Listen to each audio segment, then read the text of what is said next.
இன்றைக்கி சிக்கன் குழம்பு செஞ்சேன். அதுக்கு வெங்காயம், பூண்டு, இஞ்சி, தக்காளி, தேங்காய், கருவேப்பிலை தழை, அப்புறம் மசாலா பொடி, சிக்கன் பொடி எல்லாம் வதக்கி அரைச்சி ஊற்றின குழம்பு.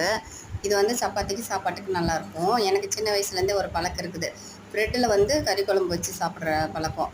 இன்றைக்கி அந்த பண்ணு தான் இருந்தது. சரி இன்றைக்கி இதை சாப்பிட்லாம் அப்படின்னு சொல்லிட்டு பண்ணு வச்சு கறி குழம்பு ஊற்றிருக்கிறேன். சின்ன வயசுலனா குழம்பு செய்வாங்க எங்கள் அம்மா. அப்புறம் தோட்டத்துக்கு ஆளுங்களை கூட்டிகிட்டு போயிடுவாங்க வேலைக்கு. அப்புறம் சாப்பாடு செய்கிறதுக்கு இதாக இருக்கும். நான் ரொம்ப சின்ன வயசில் 3வது 4வது படிக்கும் போதெல்லாமே எங்கள் அப்பா இது ப்ரெட் வாங்கிட்டு அப்புறம் எனக்கு கொடுப்பாங்க. நாங்கள் 2 பேரும் சாப்பிடுவோம். நானும் எங்கள் அப்பாவும் ப்ரெட்டில் இந்த கறி குழம்பு ஊற்றி சாப்பிடுவோம். அப்புறம் அப்போவே பழகிருச்சு. கொஞ்சம் ஸ்வீட்டாகவும் இருக்கும், காரமாகவும் இருக்கும், நல்லாயிருக்கும். இப்படியே சாப்பிட்டுக்குவோம். அப்புறம் அம்மா அப்புறம் எப்பாவது சோறு வடிப்பாங்க. அது வரைக்கும் நாங்கள் பார்த்துக்கிட்டு இருக்க மாட்டோம். நாங்கள் இது மாதிரி சாப்பிடுவோம். அதே பழக்கம் இன்னமும். எப்போ சிக்கன் குழம்பு ப்ரெட் இருந்தால் சாப்பிடுவேன்.